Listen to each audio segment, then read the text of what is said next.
Ao vivo? Legal. Bom, pessoal, boa noite, tudo bem? Boa noite. Começamos quase pontualmente às 7 horas, conforme planejado. E antes da gente se apresentar, a gente precisa apresentar justamente o Agora, né? Então, o Agora é um movimento de ação política que não tem vinculação partidária. Então, ele é um movimento que nasceu da sociedade e que tem o intuito, o propósito justamente de atualizar as bases que a gente acredita serem importantes na política para a gente criar a sociedade e o país que a gente deseja no futuro, mas começando agora. Para a gente começar a falar do tema de empreendedorismo, que é o tema principal desse Agora ao Vivo, que é o quinto Agora ao Vivo que a gente vai fazer, o primeiro de 2018. Então a gente já teve educação, sustentabilidade, a gente teve corrupção, cidades e agora empreendedorismo. Para a gente começar a falar sobre esse assunto, é importante a gente se apresentar, né, e falar principalmente por que a gente está aqui, né, o que nos motivou a nos juntarmos, a cofundarmos o Agora, no caso eu e o Juliano, e de alguma maneira tentar trazer para vocês as reflexões que a gente tem sobre o tema de empreendedorismo e obviamente como isso se conecta com a ação e a atuação do Agora. Juliano, começa aí, meu amigo. Bom, gente, boa tarde, boa noite, né? Embora esteja claro aqui em São Paulo ainda. Acho que primeiro acho que na hora de falar um pouco da gente também vale um pouco falar do contexto das pessoas que compõem o Agora, né? Hoje a gente é um grupo com mais de 90 pessoas espalhadas em 15 estados do Brasil. A crença que a gente tem é de que é possível construir um tipo de ação política diferente e uma das coisas que a gente quer entregar para o país nesse momento de construir esse debate público é justamente falar sobre os problemas e os desafios que a gente tem, e eu e o André vamos falar um pouquinho sobre a nossa seara aqui, onde a gente se sente mais confortável para falar, que é o mundo do empreendedorismo. Eu sou diretor-geral da Endeavor. A Endeavor é uma ONG internacional, talvez uma das principais do mundo, que promove o crescimento das empresas. A gente está aqui no Brasil há 18 anos, que é mais ou menos o tempo que eu tenho de trabalhar com esse assunto. Embora eu não esteja na Endeavor esse tempo todo, eu já trabalhei com isso, educação empreendedora no Senac de São Paulo, já me envolvi em diferentes espaços desse ecossistema de empreendedorismo. Esse é um pouco do contexto que me traz aqui e da visão de que não adianta nada a gente só falar de empreendedorismo e promover o assunto com os empreendedores se a gente não discutir quais são os gargalos para a gente multiplicá-los pelo país. É isso aí. Bom, o Juliano eu já conheço ele há muito tempo, não os 18 anos, como ele mencionou que trabalha com o tema de empreendedorismo, mas eu acho que nossa trajetória se cruzou aí diversas vezes. Porque assim como ele, eu também trabalho com esse assunto há um bom tempo, sendo que o meu foco principal é justamente empreendedorismo ligado à tecnologia, né? Então, eu costumo dizer que eu sou um empreendedor triatleta de setores, né? Então, eu fui empreendedor no setor público, trabalhando com políticas públicas ligadas à ciência, tecnologia, inovação, startups e empreendedorismo como uma forma de alavancagem de desenvolvimento econômico. Depois eu fui para o setor privado como empreendedor e trabalhei também em startups, já tive excelentes experiências em empresas de grande crescimento, com grande impacto público também. E obviamente também trabalho no terceiro setor, no setor não governamental, mas sempre com essa ideia de fomentar o tema de empreendedorismo. Atualmente eu sou diretor do Campus São Paulo, que é um espaço do Google para empreendedores. O Campus São Paulo é um dos 6 espaços que o Google tem pelo mundo. Hoje a gente tem uma comunidade aqui de mais de 100 mil membros, é o maior campus de todos espalhados aí pelo mundo. O que demonstra, na minha visão, Ju, o potencial que a gente tem aqui, o interesse que a gente tem aqui no Brasil e, obviamente, os desafios que a gente precisa superar como empreendedores no Brasil no atual momento. Então, eu acho que um pouco da nossa conversa vai ser guiada justamente por esses desafios, né? Então, é inegável que a gente avançou nos últimos anos, quando a gente olha o ecossistema de empreendedorismo no Brasil, mas o caminho é longo. Sim. E acho que é isso que o Agora tenta resolver, o que o Agora tem como motivação para os próximos anos, começando hoje. E é um pouco dessa reflexão que a gente queria trazer para vocês aí, em como que a gente está vendo esse assunto, como que a gente vê os principais gargalos ou as principais oportunidades para desenvolver o tema de empreendedorismo aqui no Brasil. Exato. Se você quiser participar da conversa, manda pergunta pra gente aqui no live. a gente vai recebendo aqui, a gente não está meio focado aqui no celular, a gente está lendo o que chega de pergunta, então por favor participa, isso aqui é uma conversa mais do que duas pessoas aqui fazendo uma exposição, não é um fala que eu te escuto. Exatamente. Então acho que vale a pena um pouco a gente falar, o André trouxe um pouco desse cenário brasileiro, né, de empreendedorismo. Acho que é super legal a gente ressaltar o momento que a gente está vivendo, que é muito especial do empreendedorismo brasileiro. 20 anos atrás, empreender era coisa de maluco completo ou de alguém que não estava conseguindo se recolocar no trabalho. Acho que esse é o ponto principal. Quem montava um negócio montava por desespero, na imensa maioria dos casos. E a gente observa nos últimos 20 anos uma evolução enorme do mundo do empreendedorismo aqui no Brasil. A quantidade de pessoas querendo empreender, não é coincidência que o Google tem um espaço, o campus com mais gente matriculada, membros do campus, porque no fim do dia é um pouco de demanda reprimida que a gente está vivendo aqui no Brasil, né? Tem muita gente querendo empreender, poucos espaços de contato e colisão desse ecossistema de empreendedorismo, e a gente está vivendo um processo de maturação.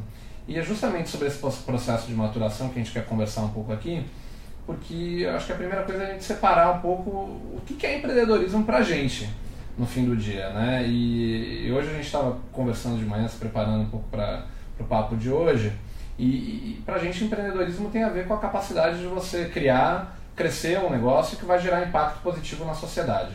Não importa se ele é um negócio de tecnologia, não importa se ele é um negócio agro, se ele é do varejo, se ele é uma indústria, se ele é do setor de serviços, o que importa é a natureza do que é empreender. E empreender para a gente tem muito mais a ver com esse flow, né, de você começar pequenininho, desafiar, passar por todos os desafios que você tem como empreendedor, de construir uma empresa que seja relevante, até o momento em que você consegue crescer, e ao crescer você vai gerar impacto porque você está empregando mais gente, pagando mais imposto, resolvendo o problema de muitas pessoas, né? Porque no fim do dia o empreendedor é um resolvedor de problema na esfera privada, né? Cada um de nós que está aqui hoje assistindo está provavelmente no celular, que foi um problema que foi resolvido por um empreendedor ou por vários empreendedores, e é um pouco essa a nossa visão sobre empreendedorismo. E a distinção fundamental aqui é a distinção entre empreender para a gente é bastante diferente de você ter uma micro ou uma pequena empresa,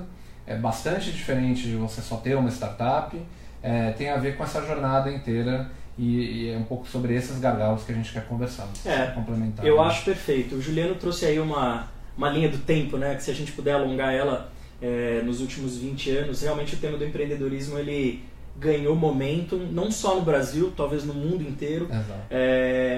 E o empreendedor ele se tornou uma figura central no que antes era simplesmente talvez visto como uma pessoa desajustada dentro do mercado de trabalho que buscava ali uma atividade. Ele continua sendo chamado de louco, né? Ele continua não sendo um cara tão normal, mas o empreendedor ele passou a ser visto, né? E até eu estava lembrando aqui enquanto você falava, o empreendedor ele é a pessoa que encontra os caminhos, né, para o desenvolvimento de ideias que trazem desenvolvimento econômico. E é justamente isso que a gente viu. E o Juliano trouxe um ponto bem interessante, e essa distinção que no Brasil a gente virou uma chave até recentemente, quando a gente olha alguns índices internacionais, que é a distinção entre o empreendedorismo de necessidade, ou quase de subsistência, versus o empreendedorismo de oportunidade. Exato. Que é aquele no qual o empreendedor ele persegue uma oportunidade de mercado e ali ele cria um valor não só para ele, mas para a sociedade como um todo. A gente recentemente virou essa chave aqui no Brasil, né? Nas últimas pesquisas a gente já vê um número muito maior de empreendedores empreendendo por oportunidade, Exato. Porque eles identificam ali uma demanda ou talvez uma lacuna de mercado que eles possam atuar, mas a partir disso surgem outros desafios. Né? E são esses desafios que a gente gostaria de compartilhar com vocês nessa conversa, de como a gente vê os principais pontos ou os pilares para que esse tipo de empreendedorismo, como o Juliano disse, de empresas que crescem, criam empregos e consequentemente impacto socioeconômico positivo para o país, para que elas possam se multiplicar. E aí, nessa nossa conversa, a gente tentou levantar alguns pontos que a gente vai compartilhar com vocês aqui como sendo os principais. O primeiro deles, Ju, que a gente falou hoje, foi a questão da melhoria do ambiente de negócios. Exato. Né, como sendo um pilar muito sensível para qualquer empreendedor em qualquer setor no Brasil. Quando a gente fala sobre isso, a gente está falando de alguns temas específicos. O primeiro deles diz respeito à simplificação, ou seja, há um nível de complexidade muito alto que o empreendedor tem que lidar na sua rotina durante todo a sua jornada como empreendedor, que deveria ou poderia ser feita de maneira mais simples. Exato. E a gente, como cidadão, a gente se depara com isso o tempo todo. Como né? pessoa física. Exato. Na física, na jurídica, como empreendedor, como funcionário de alguém. Então, acho que falar um pouco de burocracia e desse processo de simplificação tem a ver um pouco com uma crença que eu acho que é fundamental aqui, que todo mundo acredita, que é a gente precisa de um Estado mais leve. A gente precisa de regras do jogo mais claras, a gente precisa de processos mais digitais, porque no fim do dia, se o empreendedor está desviando o tempo dele, o recurso que deveria ser produtivo para lidar com a maçaroca burocrática brasileira, o que a gente está fazendo é só grana investida em algo que não vai ser produtivo para o país. Ou seja, se a gente tivesse que resumir, Ju, o empreendedor ele tem que gastar mais tempo fazendo o negócio dele crescer do que lidando com a burocracia. Perfeito. É isso. Então, melhoria do ambiente de negócio tem a ver com isso. E se você pergunta para qualquer empreendedor, é a primeira coisa que vem na cabeça. Porque é o que ele sofre no dia a dia. Ele sofre porque ele tem que contratar mais gente, ele sofre porque a forma como ele tem que pagar imposto é complicada, ele sofre porque qual é o risco de ser achacado por um fiscal ou por um agente público que se aproveita desse emaranhado brasileiro para vender facilidade. E esse processo ele é delicado porque em vários momentos ele significa um desfoque completo de energia do empreendedor, né? Então, se a gente pudesse ser um pouquinho mais simples, que bom seria, porque a gente vai ter empreendedores fazendo o que eles fazem de melhor. Ô, Ju, só uma coisa que me veio à cabeça aqui, a Endeavor ela publica, salvo engano, já está na 3ª edição, né, o ranking das cidades na 4ª edição, o ranking das cidades empreendedoras, sendo que esse tema, né, da desburocratização é um tema que aparece como sendo um dos principais. Você consegue lembrar aí qual que é a cidade que está melhor ranqueada quando a gente olha esse critério das cidades empreendedoras? A gente tem algumas cidades menores do Brasil, um dos destaques da última edição foi Cuiabá, Fortaleza fez coisas muito legais, que mostra que essa cruzada de simplificar o Brasil, ela está acontecendo em vários lugares diferentes, com diferentes espectros ideológicos, né? Simplificar não é de esquerda nem de direita, é racional. Então acho que tem bom para o cidadão. É bom para todo mundo no fim do dia, né? Então acho que um pouco da visão que a gente tem, esse estudo que o André mencionou, tem muito a ver com essa visão de que a gente precisa ter um ambiente melhor, e quando a gente fala de ambiente regulatório, burocracia, é onde dói, porque tem um mato muito alto para ser cortado no Brasil, né? Não é que a gente é parecidinho com os países vizinhos, por exemplo, porque a gente é uma economia emergente, logo é mais difícil. A gente é bem pior. E acho que e a gente meio que se acostumou com o tempo, né? A gente perdeu a capacidade de se indignar com uma coisa muito simples, que é o fato de que a gente perde tempo na fila, a gente perde tempo com vai e volta de processos, a gente perde tempo porque a gente deixou de pagar uma guia que a gente nem sabia que tinha que ser paga. Então esse processo ele precisa ser revisto e debatido em alto nível, porque senão ele nunca vira uma prioridade no Brasil. Então existe aí um tema que é cortar esse mato alto da burocracia para o empreendedor investir tempo onde efetivamente ele deve, né? Que vai fazer a empresa, o negócio dele crescer e consequentemente gerar um impacto positivo não só para ele, mas para toda a sociedade. Segundo tema, Ju, que a gente falou hoje, que para mim me parece muito central, que é a questão do acesso a capital empreendedor. Né?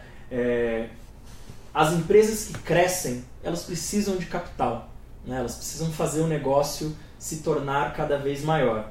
E aí, quando a gente olha o atual cenário, existe uma percepção de que há espaço para clarificar as regras do jogo. Sim. Tanto da forma como o capital empreendedor ele é alocado através dos instrumentos públicos, quanto facilitar e dar segurança jurídica para quem é um agente privado e quer investir em algum empreendedor, em algum negócio.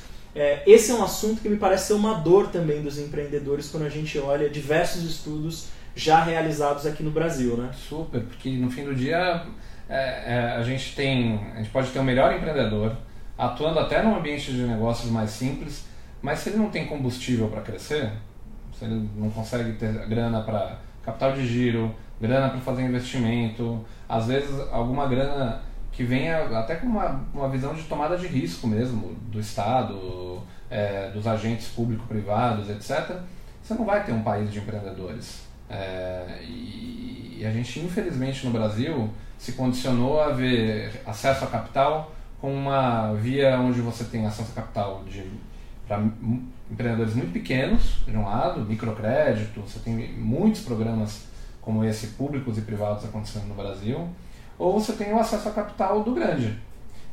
Agora, e esse cara do meio, que às vezes ele não consegue nem ter a atenção do banco e muito menos a atenção do formulador de política pública, sendo que na verdade esse cara é o que mais pode gerar impacto porque ele está numa jornada de crescimento.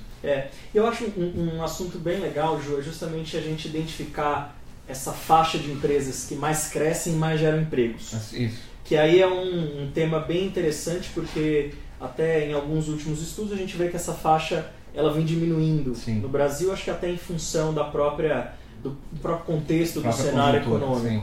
Né? Mas, e aí é uma categorização que não é nossa, né? Existe uma categorização que é feita por alguns organismos internacionais, mas que fala que as empresas de alto crescimento são aquelas que crescem mais de 20% por um período de 3 anos, Isso. mais de 20% ao ano num período. Exato. Durante 3 anos, ou seja, 3 anos subsequentes ela cresceu 20%, 20%, 20%. E que emprega formalmente no mínimo 10 funcionários. Exatamente. Né? Então é uma faixa de empresas que tem um potencial enorme de crescimento e, consequentemente, de geração de mais empregos e, consequentemente, maior pagamento de tributos e assim por diante. E para dar número para isso, hoje o Brasil, o último estudo do IBGE, tem 25 mil dessas empresas. 25 mil é 0,6% do total de empresas do Brasil. E essas 25 mil empresas, no período que o IBGE estudou, de 3 anos, criaram quase 71% dos novos empregos da economia brasileira. Ou seja, quando a gente fala de empreendedorismo, a gente está falando exatamente de um pedaço importante da solução para essa crise que a gente está vivendo agora, de desemprego, etc. e tal. Ou seja, mais empreendedores, mais empregos. Exatamente. Mais empreendedores de alto crescimento, maiores e melhores empregos. Então, acho que essa é a combinação que a gente acredita. Então, ter capital acessível para esse tipo de empreendedor é um dos fatores críticos que a gente acredita, como agora, para uma agenda positiva e de crescimento do assunto de empreendedorismo aqui no Brasil. Assim como é outro ponto de agenda, a questão da inovação. Perfeito. A gente não consegue fazer negócios que crescem, que vão ter vantagens competitivas aqui no Brasil ou fora do Brasil, se a gente não tiver componente de inovação no negócio.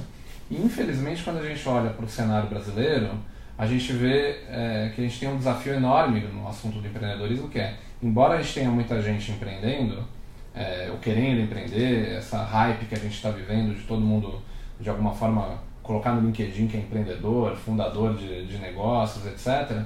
Tem o lado que a gente vê pouca gente contando, é que o Brasil é um dos países com menor índice de ambição dos empreendedores e empreendedores que inovam muito pouco.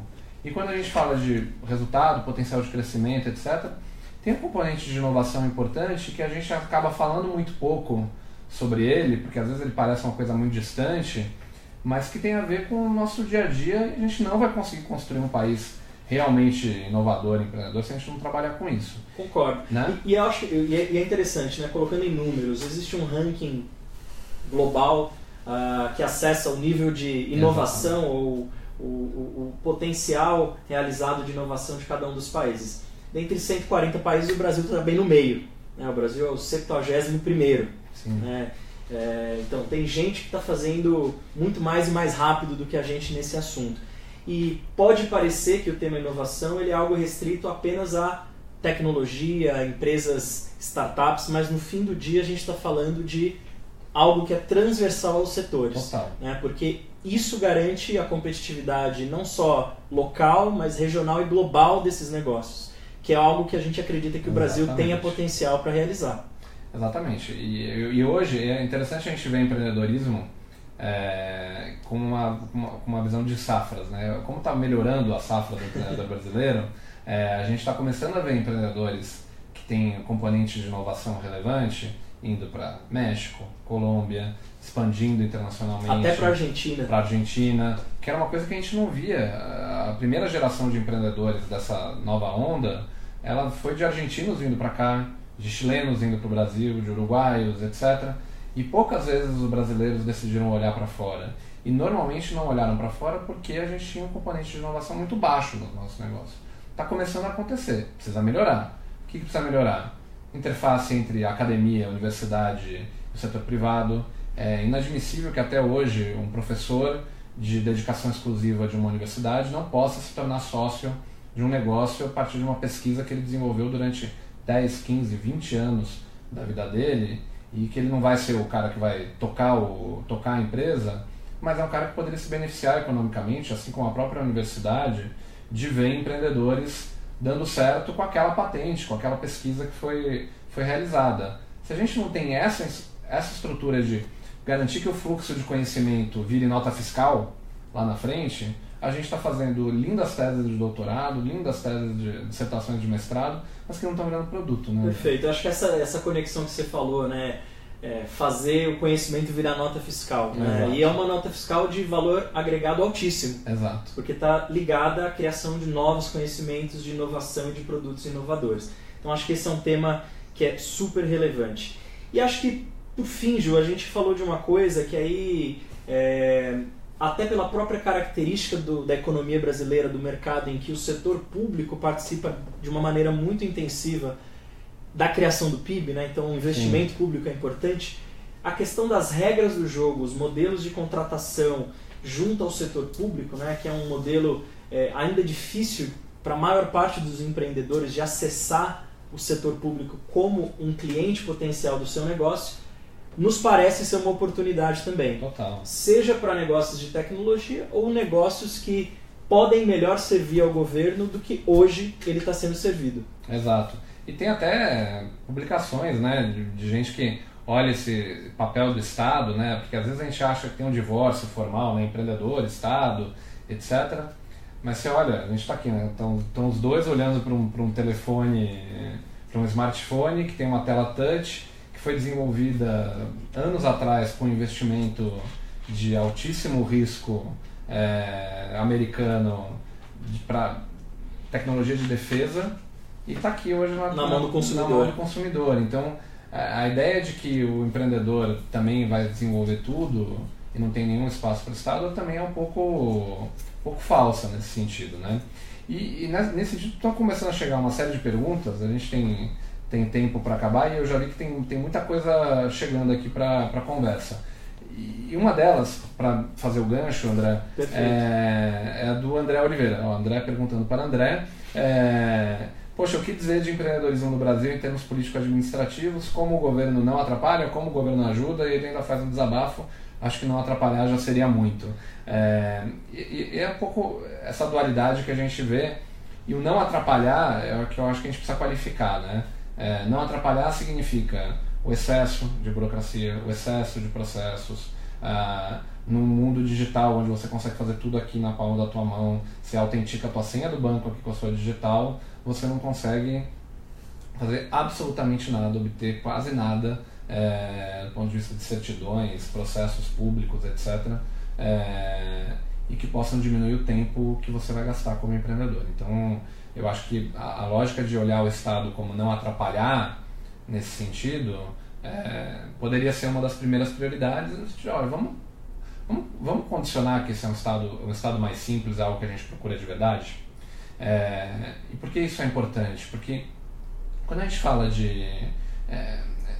desse processo de construção de empreendedorismo e de como é que a gente consegue fazer com que o empreendedor realmente foque naquilo que é essencial, se o empreendedor está mergulhado num emaranhado, se ele não consegue sair dele e o Estado não percebe que é papel dele sim ser mais simples para garantir que a energia produtiva aconteça, isso é a receita que a gente está vivendo hoje. Agora, o Estado tem sim um papel na promoção do empreendedorismo de induzir com capital, induzir com setores estratégicos, com investimento de altíssimo risco, que às vezes o setor privado não é capaz de fazer. Então acho que tem um componente dual aí de Estado simples e leve, para tudo que é regra do jogo ficar mais clara e não ficar pesado para o empreendedor ter que carregar, mas do outro lado tem um Estado que pode sim ser investidor, tomar um pouco mais de risco num país que é o país que olha a burocracia sob a forma daquilo que eu não posso fazer, tudo que eu não posso fazer de certo. E acho que tem um ponto aí, até já fazendo propaganda de um outro grupo de trabalho que não é o de empreendedorismo, mas é o grupo de tecnologias de governo que a gente tem aqui dentro do Agora. Que aí, André, eu acho que tem muito a ver com essa questão do não atrapalhar. Eu acho que o princípio ele deve ser um pouquinho diferente. O princípio tem que ser como melhor servir ao empreendedor. Então, o governo ele tem que estar a serviço de quem está criando valor para o país. Esse parece ser, para mim, uma virada de chave importante. E aí, Ju, a gente acredita muito que tecnologia pode ajudar isso, né? Então, se eu faço praticamente tudo hoje através de um telefone, por que eu não posso me relacionar com políticas públicas como empreendedor ou com órgãos de governo como empreendedor, usando simplesmente a plataforma que eu já estou? Exato. Né? Então, a visão de experiência de usuário. Exato. Então, como é que eu crio uma experiência? Como é que eu crio uma experiência do usuário incrível sem do governo? Eu acho que essa é a pergunta principal. E aí não é que eu deixo atrapalhar. Eu começo a ajudar o empreendedor. Eu começo a jogar lado a lado com ele, porque no fim do dia o sucesso dele também se reflete num sucesso para a sociedade. E aí tem um componente aqui, o pessoal do Erco Brasil pediu para a gente comentar essa afirmação. Eu vou comentar bem rápido porque ela já apareceu muito na minha vida profissional e em vários momentos eu acreditei nela, mas hoje eu sou menos crente. Ele coloca que quem tem vocação para empreender não fica dependendo da estrutura governamental, coloca a mão na massa e segue em frente. Eu acho que a visão que eu concordo em termos, porque eu acho que a visão que a gente tem que ter aqui, pensando em política pública, etc., é a visão de que, sem dúvida, o empreendedor, e a gente tem inúmeros casos de empreendedores que conseguiram ser bem-sucedidos nesta realidade, nesse contexto que a gente tem, mas eu acho que a gente tem que fazer uma figura de linguagem aqui que acho que todo mundo aqui entende. Está todo mundo correndo com um elástico preso na cintura.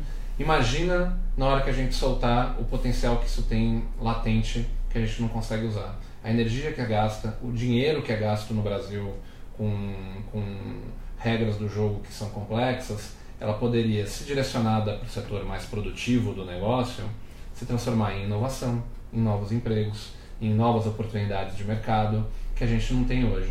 Então, sim, é verdade, empreendedores existem por aí aos montes no Brasil fazendo coisas legais e bacanas a despeito do Estado, mas é verdade também que eles estão correndo com o elástico amarrado na cintura e isso poderia ser muito mais simples e muito mais eficiente sob o ponto de vista de alocação de recursos. Perfeito. E aí eu vou pegar uma carona aqui nessa sua resposta e vou fazer uma conexão com duas perguntas ou colocações. Uma do Ademar Bueno. Ademar, tudo bem? Ademar.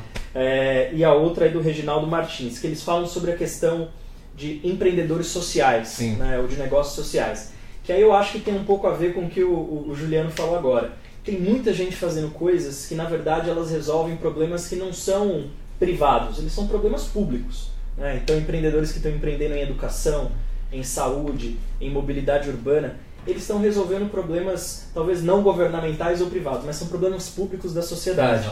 E aí, talvez pensarmos em modelos diferentes que possam incentivar esses empreendedores sociais para eles jogarem lado a lado com o governo nessa resolução de problemas públicos, também parece ser uma boa alternativa. Total. Né? Hoje eles ainda estão um pouco à margem desse modelo atual de contratação, não existem instrumentos bem construídos para eles e, consequentemente, eles estão correndo com um elástico muito preso. Exato. E se a lógica é contratar pelo menor preço, como é que você faz uma solução realmente inovadora, genuína, etc., consiga concorrer de igual para igual com alguma coisa que já está comoditizada? Exato. O que a gente vê é a consequência que a gente vê hoje, um Estado muito sucateado, prestando um serviço público muito ruim, na média, e um monte de empreendedor bacana tentando construir oportunidades que poderiam estar sendo usadas pelo Estado, mas que nem o empreendedor tem acesso ao mercado governamental, nem o contrário. Então tem um desafio aqui bastante relevante. Eu acho que existem caminhos, né? Um dos caminhos seria, como a gente bem colocou, atacar esse pilar de se criarem novos modelos de contratação, desenhos de novos instrumentos, que inclusive já existem em alguns países sendo adotados, como a Inglaterra, que tem o Social Impact Bonds, coisas que trazem para o jogo empreendedores sociais que vão jogar junto com o governo e o poder público na resolução de alguns problemas que são muito relevantes do ponto de vista socioeconômico e ambiental. Então eu acredito muito nessa frente. Bom, mais uma pergunta aqui. Do Cássio Coelho. Ele fala o seguinte, ou um comentário: a desmotivação do pequeno empreendedor é total. Só os grandes empreendedores, leia-se quem tem capital, é que conseguem os melhores incentivos. E esse é um dos temas que a gente também acredita. Né? A clareza das regras do jogo é a melhor solução. Jogar luz sobre essas regras talvez seja o melhor caminho. E tem um segundo caminho, que é diminuir essa assimetria, né? essa assimetria de informações entre quem sabe aonde pode acessar capital e, obviamente, quem tem caminhos para acessar esse capital por vias talvez menos transparentes. Exato. Né? Esse parece ser, Cássio, um dos temas mais importantes. Por quê?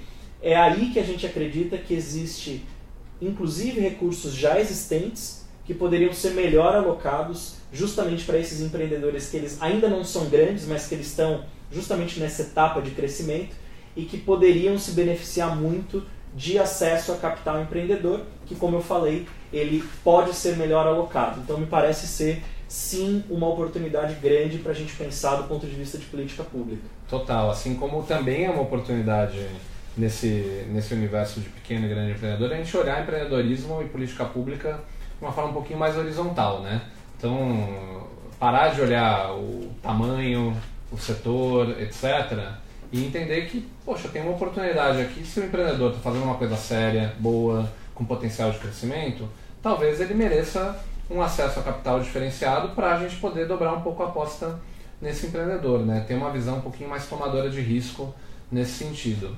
Eu acho que a gente ainda vive um pouco a visão de que farinha pouca, meu pirão primeiro, então vale para grande empresa, vale para pequena, e ficar todo mundo se degladiando sobre um recurso que é escasso, quando na verdade ele deveria ser, por ser escasso, direcionado para o melhor empreendedor qualificado naquele momento. Perfeito. E não necessariamente ele é o maior e não necessariamente ele é o menor. Acho que isso é super relevante.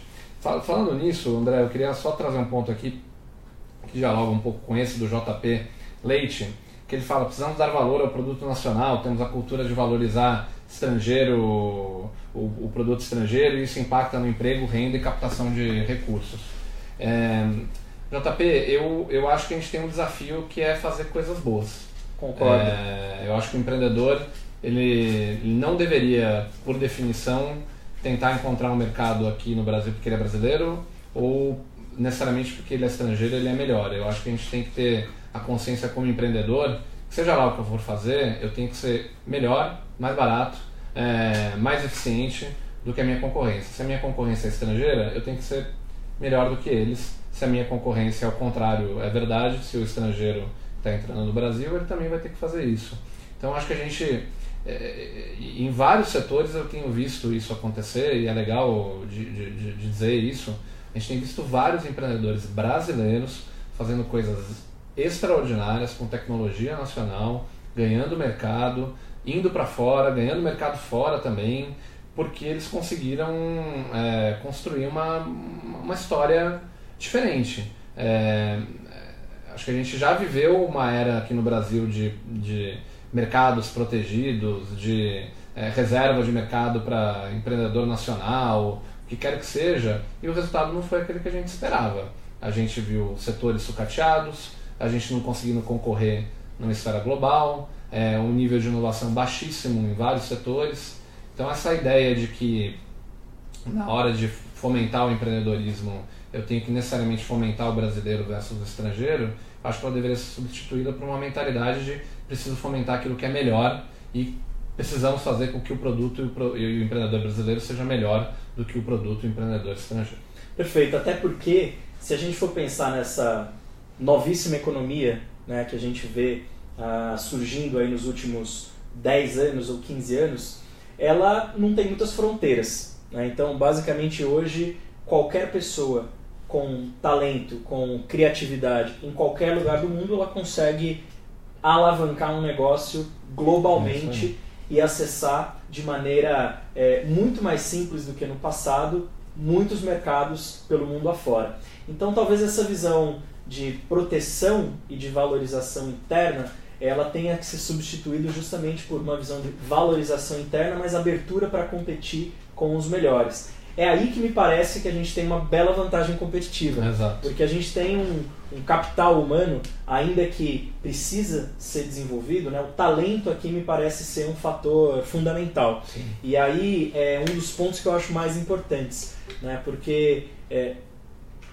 regulação, a questão de acesso a mercados, mas também o desenvolvimento e a valorização desses talentos para que eles possam contribuir e competir num cenário internacional é o que eu acredito e me parece ser também uma coisa muito comum a vários ecossistemas aí muito bem sucedidos quando a gente olha, principalmente em tecnologia, né? Então, Exato. Israel, próprios Estados Unidos, a Alemanha com Berlim, então você tem vários ecossistemas em que essa diversidade, inclusive de origem dos empreendedores, é uma das coisas que cria o caldo e faz a coisa ficar boa. Exatamente. Né? E esse me parece ser uma das coisas que o Brasil poderia abraçar, né? Essa diversidade que a gente poderia ter como um fator relevante e um fator de competitividade importante para o país. E é legal que a gente está vendo isso acontecendo, né? Em vários países do mundo estão trazendo gente de fora, capital humano, e a gente está vendo aqui no Brasil, especialmente no setor de tecnologia, que é um setor que eu e o André estão próximos profissionalmente, tem muito empreendedora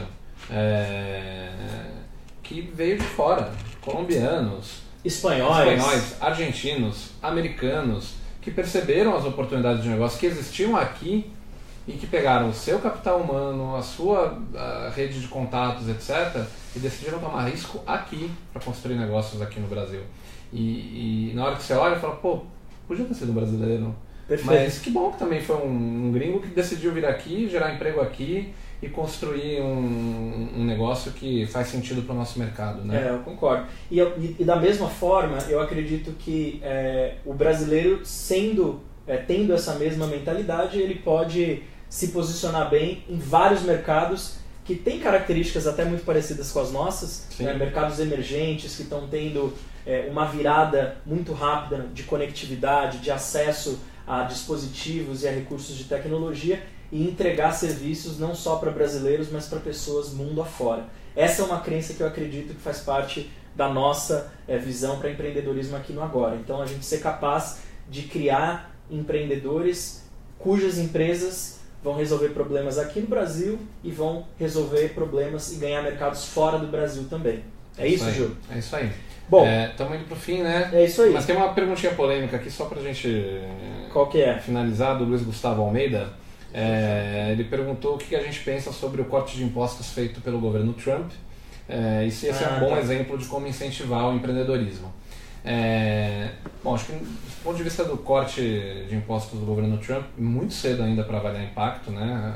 A gente ainda tende a Ilona fala muito isso, né? A gente ainda tende a ver muito só a perspectiva curto-prazista de o que é resultado e a gente acaba desenhando muito mal política pública É preciso evidências, no Brasil, né? Então parece ter algumas evidências, mas eu acho que tem um tempinho para se pensar.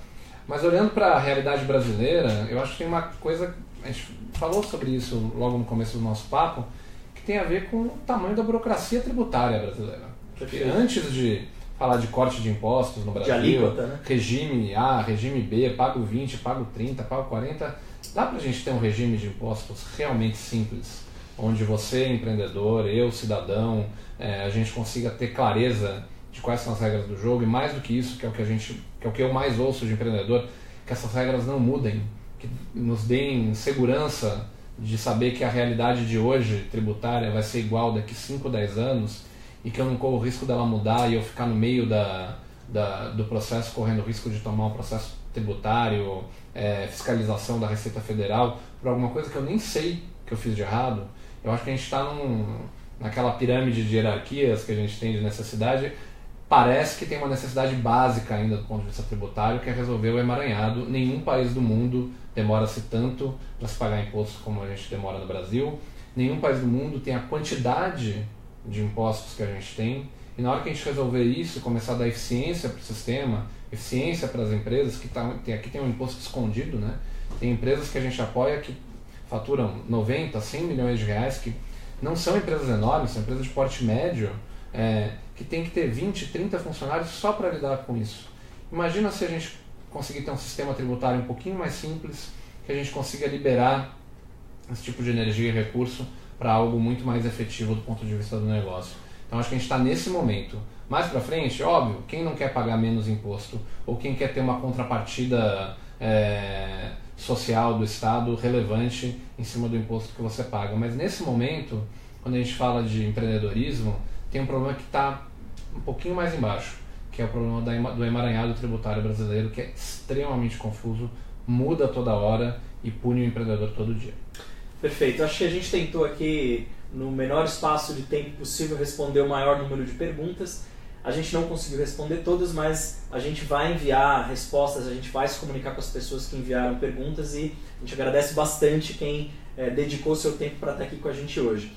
Eu vou tentar resumir aqui um pouquinho do que a gente disse para que a gente tenha bastante clareza de qual que é a nossa visão sobre esse assunto. Então, você me ajuda aí, Ju.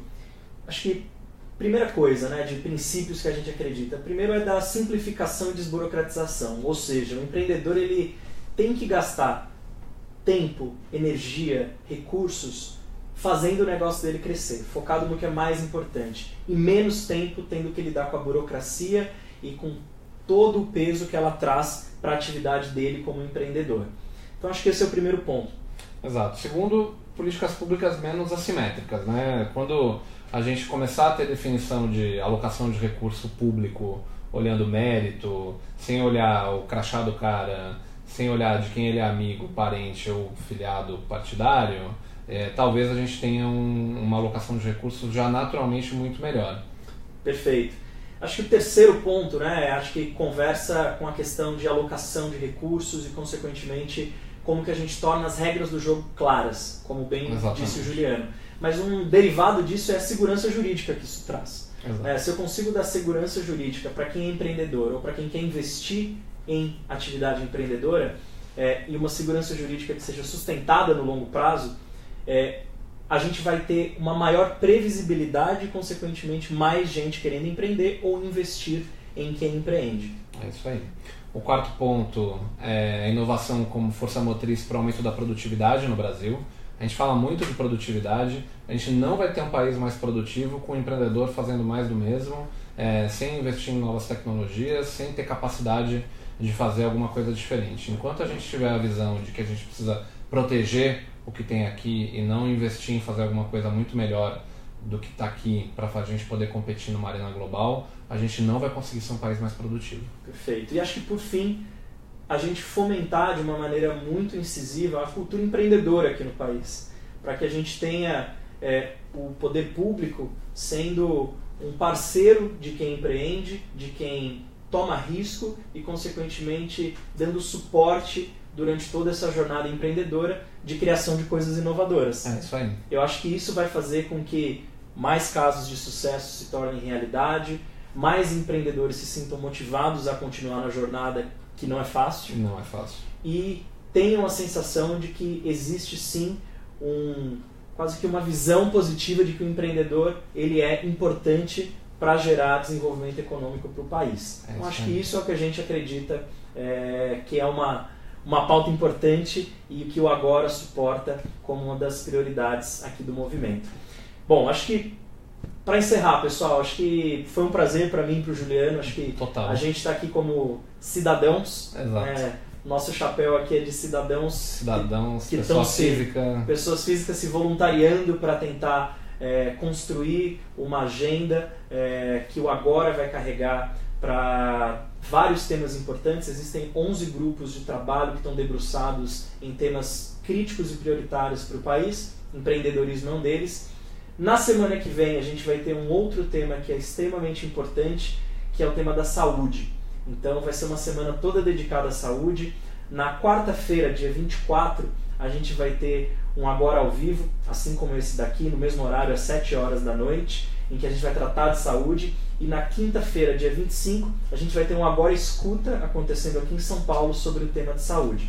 Então fiquem ligados, acompanhem o Agora nas redes sociais. E, bom, se alguém tiver alguma pergunta ou interesse de participar como cidadão, é muito bem-vindo e com certeza a gente vai adorar receber vocês. E se alguém tiver interesse em continuar essa conversa, depois que a gente publicar o vídeo na nossa página no Facebook, manda pergunta. E se a gente tiver um volume legal de perguntas, a gente volta para fazer uma outra rodada de conversa como essa, que eu acho super relevante. E mais do que isso, tentar manter o espírito de contribuir com o debate público, né? A gente não vai melhorar o Brasil se a gente ficar em casa reclamando, curtindo, discutindo coisas. A gente vai melhorar se a gente participar ativamente do debate. É isso aí. É isso aí. Pessoal, valeu, um abraço. Tchau, tchau, boa noite. Valeu, boa noite.